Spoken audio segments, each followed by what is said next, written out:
Sneezing when exposed to bright light is a phenomenon known as the photic sneeze reflex or ACHU syndrome.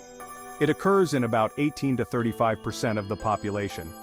While the exact cause isn't fully understood, the reflex is thought to result from a mix-up in nerve signals. When bright light, especially sunlight, stimulates the optic nerve, which is responsible for vision, the brain may mistakenly send signals to the trigeminal nerve, which is responsible for controlling sneezing.